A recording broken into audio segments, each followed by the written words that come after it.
My name is Maris Ellery, and I've spent most of my 37 years believing composure could hold a family together. It's what my father taught me.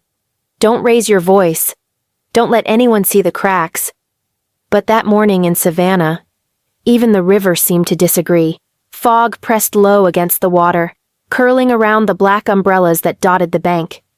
The preacher's words blurred into the hum of wind through moss-hung oaks. I kept my eyes on the coffin, on the name carved into brass, until movement at the edge of the crowd caught my attention.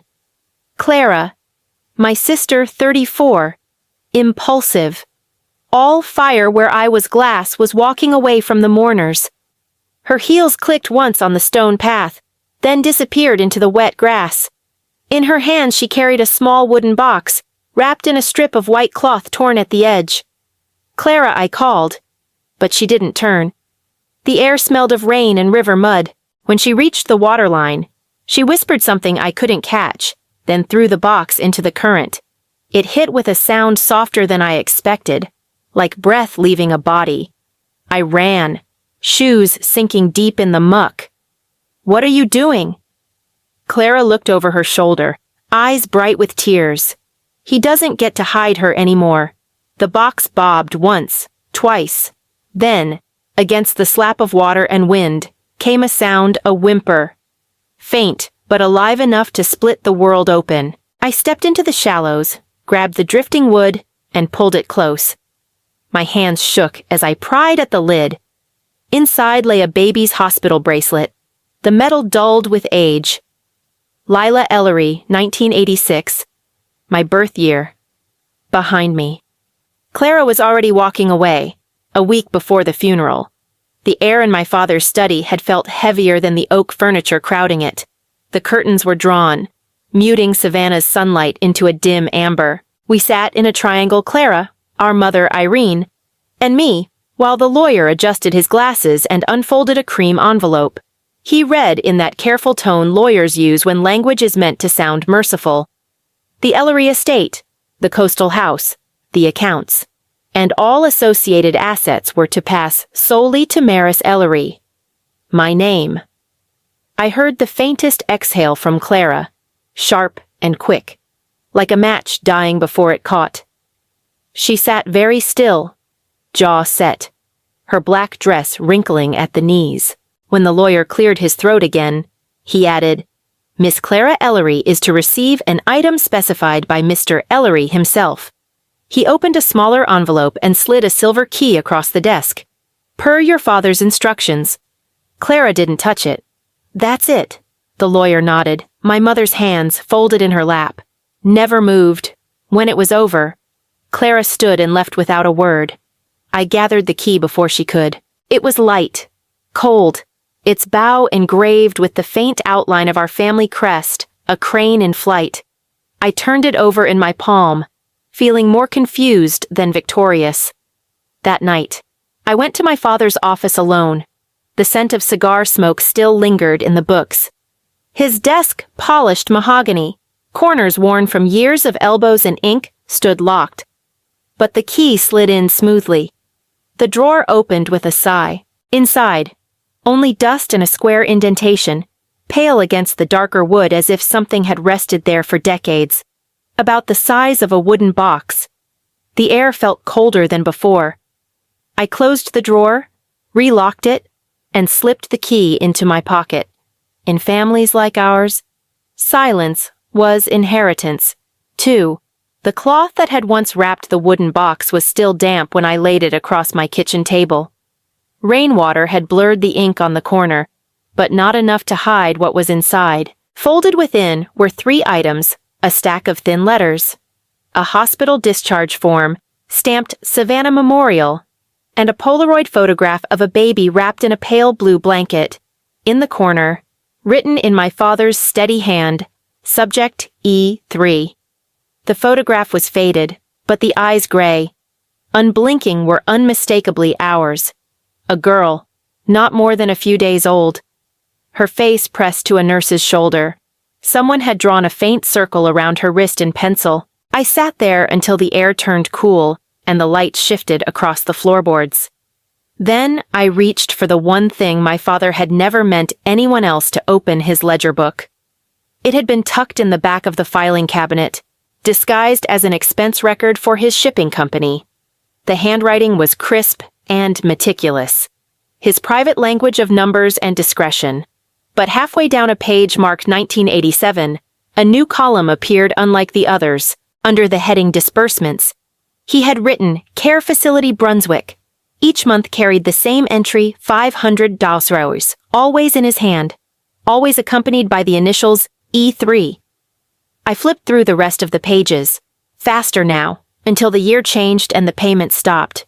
There were no explanations, no receipts, just the final line, underlined once transfer complete. When I showed the ledger to my mother that evening, she didn't even glance at the numbers. Your father gave to many places, she said. Children's hospitals, veterans' homes. It was charity. Charity doesn't usually come with case numbers, I said. She turned away, smoothing a non-existent crease in her blouse. Let the past be decent. Maris, please. Her voice trembled on the last word, but her eyes didn't. She'd been protecting something far heavier than grief. Later, alone again, I ran my fingers over the photograph's soft edges. The baby's mouth was slightly open, as if she'd been about to speak, before someone took the sound away. Clara's apartment sat above an old tailor shop on Whitaker Street, its windows fogged from the rain that had followed me all afternoon. I knocked once. The door opened before my hand fell back to my side. She looked the same as she had at the funeral, hair unbrushed, eyes rimmed with sleepless red. You shouldn't be here, she said. But she didn't close the door. I held up the Polaroid. Then tell me why this was in his box. Her gaze flicked to the photo, then to me. For a heartbeat, something like relief passed over her face, quickly replaced by anger. She stepped aside. Inside. The room smelled of turpentine and paint. Half-finished canvases leaned against the walls, colors raw and unfinished. She poured whiskey into a chipped glass. No offer of a second. I found those papers months ago, she said flatly. I thought about telling you. But I knew what you'd say, how we should handle it properly, how we should respect what's left of him. I would have listened. You would have rationalized. Her laugh was sharp. He hid her. Maris. A baby. Born with a heart defect. He called her an accident. I called her family. The words hung in the air like smoke. She took another drink. When he died. And everyone talked about what a man of integrity he was. I wanted to scream, so I took the box from his desk before the lawyer could seal it, and I threw it where he threw her into the river. Her voice cracked on the last word, and for the first time, I saw the fury wasn't aimed at me, but at the years of silence that had made her small. I sat on the edge of the couch, the photograph still in my hand. The baby's faint smile seemed almost aware of us. You think I'm crazy, Clara whispered. I think you did what I couldn't, I said. Her eyes met mine, a mix of defiance and exhaustion. Maybe you'll finish what I started. Outside, the rain hit the window harder, like the river remembering. The road to Brunswick was lined with pecan trees, their bare branches tangled against a sky the color of pewter. I drove without music. The hum of the tires, the only rhythm keeping my thoughts from collapsing inward. The GPS led me down a narrowing road until it ended at a chain-link gate draped in vines. A rusted sign leaned sideways in the weeds, St. Brigid, Home for Children. The building beyond it was a 2-story shell, windows clouded with dust, shutters half-hanging. I pushed through the gate and walked up the cracked path. The front door creaked open at the lightest touch, as if waiting for someone to come back. Inside, the air was thick with mildew and the faint sweetness of old antiseptic. Faded murals of sunflowers stretched across the hallway walls, their painted faces peeling at the edges. I followed the sound of a mop slapping water somewhere down the corridor until it stopped. A woman stepped out from an open doorway, her gray hair pulled tight beneath a scarf, her back slightly bent. Her name tag read, Nurse Holloway. You shouldn't be here. Honey, she said. voice rough but kind. "This place closed years ago. I'm looking for records," I said, holding out the Polaroid. "This child was here. Her name was Lila Ellery, or maybe she had another name." She took the photo, squinting through thick lenses. For a long moment, she didn't speak. Then she nodded once. Slow. "Your daddy came every month at first. Always cash, always polite. Then one day, he stopped, said it was time to move her. We never saw her again. Do you remember where she was sent?" "Some hospital transfer," she murmured. "Or maybe adoption. Records went missing when funding did." She disappeared into a small office and returned with a cracked folder. From it, she pulled a photograph, grainy, but clear enough to see the child, maybe 4 years old, sitting on a swing. The eyes were wide, curious, and heartbreakingly familiar. "She loved to hum," the nurse said softly.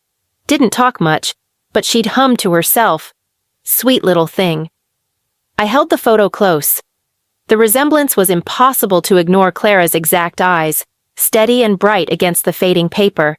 "Keep it," Nurse Holloway said. "Someone ought to remember her." I thanked her, but the word felt small against the weight of what I carried out into the gray light. When I returned to Savannah, the air smelled of salt and rain, heavy with the kind of quiet that always lived in our house. My mother was in the kitchen, peeling apples at the counter, the knife moving in slow, practiced arcs. She looked up when I came in, her eyes pausing on the photograph I laid beside the cutting board. The image of the little girl 4 years old, half-smile caught in motion, seemed to fill the room. For a long time, neither of us spoke. Then Irene set the knife down and pressed her palm flat against the table, as if bracing for something she had spent half her life avoiding. "Where did you find this?" she asked. "Brunswick, St. Bridget Home." The nurse remembered Dad. She said he came every month until one day he didn't. Her breath trembled. He said it was handled, that she'd gone.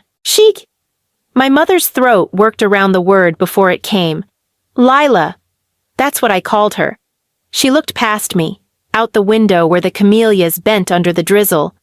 "You were twins, both too early. He told the doctor one of you didn't make it. And the hospital followed his lead, said it would spare me." I stood very still, the sound of the rain ticking against the glass. "He was terrified," she whispered. "He couldn't bear the idea of imperfection in the Ellery line." "Legacy," he said, as if it were something holy. She reached for the photo again, fingers trembling. But she wasn't imperfect. She was tiny and fierce. I saw her once, before they took her. She reached for me, just her hand, barely open, and then she was gone.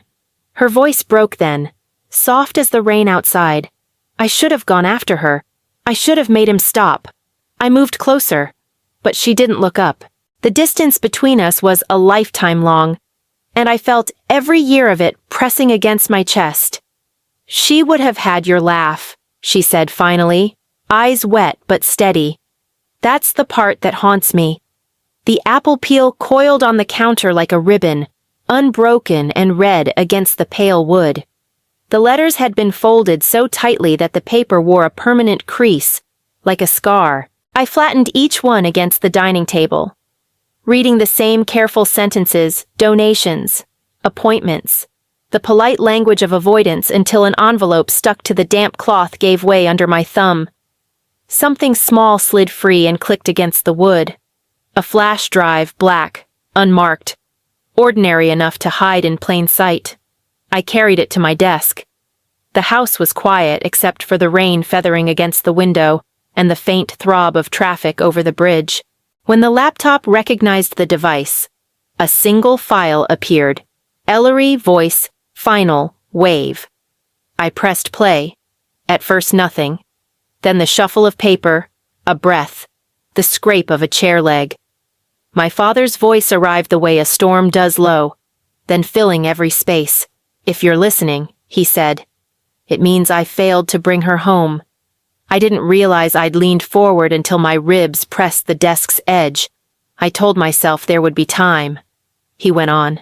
Time to fix what youth and ambition taught me to call necessary. I sent money. I sent people. I learned how many doors the Ellery name could open and how many it could close. When she was transferred, the records were sealed. I thought influence would bend paper. It bent me instead. A pause. The kind that forces you to hear your own breathing. I named her Lila in my head. I never said it aloud. Not once. I believed legacy lived in the parts of us that passed inspection. I was wrong. If she hears this, tell her I tried. Tell your mother I was wrong. The word wrong landed with a dull weight, as if it had taken years to cross his mouth. He spoke of offices where clerks knew him by title but not by shame, of a judge who shook his hand and refused his request, of nights on this very street where he parked beneath the oaks and couldn't walk inside. The recording ended with a breath that didn't exhale. I sat back. Pity uncoiled beside rage until they were the same heat.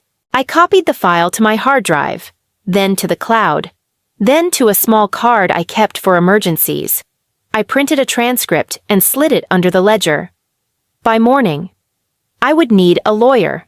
The lawyer's office sat above a bakery on Broughton Street, the smell of sugar and coffee mixing with the quiet sound of rain against the window. Elena Ruiz was younger than I expected, early 30s, calm eyes, the kind of patience that looked practiced. When Clara and I finished telling her everything, she didn't speak for a long time. You have two paths, she finally said. You can protect the family's name, or you can open the file. The first is easier. The second never really closes. Clara leaned forward. We want the second, so we signed the papers. Elena filed a petition for release of sealed adoption records, citing the flash drive, the ledger, and Nurse Holloway's affidavit as supporting evidence. Within a week, a letter arrived from the county clerk, denied. Georgia law protects both parties' privacy, Elena explained. Without a court order or DNA confirmation, it ends here. I looked at the flash drive lying on her desk. The file name small and still Ellery, our voice, and final. WAV. Then we make it public. Clara's head snapped toward me. You'd destroy what's left of us. I met her stare. He already did. We're just putting the truth in daylight. That night, I sat at my kitchen counter and uploaded the recording to a private server. I added a note. For court verification only. But a part of me knew what would come next. The same drive that carried his confession would be our leverage. Elena arranged a press liaison before the hearing. She called it controlled transparency. I called it the point of no return. 2 days later, I submitted a DNA sample for cross-match through the state registry. The nurse's statement went in with it, notarized and trembling in my hands. When the clerk stamped the file, something inside me steadied. The Ellery name might crack in public, but maybe that was the only way to make room for the truth still living under it. 3 weeks after the hearing, the letter came in a plain white envelope with no return address. The handwriting was small and careful. The ink smudged at the edges. I think I might be her. I read it 3 times before sitting down. Beneath the single line was a phone number, written with the same unsteady hand. Her name was Ana Morales, a second-grade teacher from Macon. She'd seen the press coverage, the photo of the Polaroid I'd released with the petition. My adoptive parents told me I was born in Savannah, she said over the phone, voice cautious but steady. My records start at 4 years old. There's nothing before that. We met on a Sunday morning at the edge of the Savannah River. The air was cool, the current slow. Anna stood near the railing, her hair lifted by the wind. She turned when she heard my steps. And for a heartbeat, I forgot how to speak. She wasn't a reflection of me or Clara, but something that existed between us, familiar in ways that made my chest ache. Her eyes had that same gray-blue shade that ran through our family like an inheritance no one could alter. I didn't believe it at first, she said, but I kept dreaming of a river. I didn't know why. I handed her the photo from St. Bridget home. She pressed it against her chest as if it might steady her heartbeat. I wondered if she ever found peace. She whispered, "She's you," I said. And I think maybe she finally has. We stood side by side, watching the water bend around the pilings, brown and shimmering in the morning light. For the first time, the river didn't feel like a boundary. It felt like something returning. Spring returned quietly. The kind of spring Savannah does best: warm light, soft wind, everything green again. The river was high that morning when we came back. All four of us. Clara, Irene, Anna, and me. The bank smelled of wet earth and wisteria. Someone's boat engine hummed in the distance, fading into the hum of the current. We carried no speeches, no cameras, just a basket of white lilies and the silence that had finally learned to rest between us. Clara went first, kneeling at the edge. She set a bloom adrift and watched it spin in the slow water. "Dad's box wasn't a burial," she murmured. "It was a confession." I knelt beside her, slipping another flower into the current. Then this one's forgiveness. Anna stood a few feet back, sunlight caught in her hair. She looked smaller against the wide sky, but her face was calm. My mother reached for her hand the way she hadn't reached for anyone in years. Together they placed the last of the lilies into the river. For a while, none of us spoke. The flowers moved gently downstream, bright against the dark surface, drifting apart, then finding each other again. I thought of my father's voice on the recording, the way it broke on her name, of my mother's trembling hands, of the two sisters I had lost and somehow gained again. The river held all of it: the mistakes, the mercy, the pieces of us that had survived the water. Clara's fingers brushed mine. "It feels lighter," she said. "It should," I answered. We stood there until the lilies disappeared around the bend, carried toward the sea. No graves, no press, no ghosts, just air, water, and the quiet sound of something finally breathing.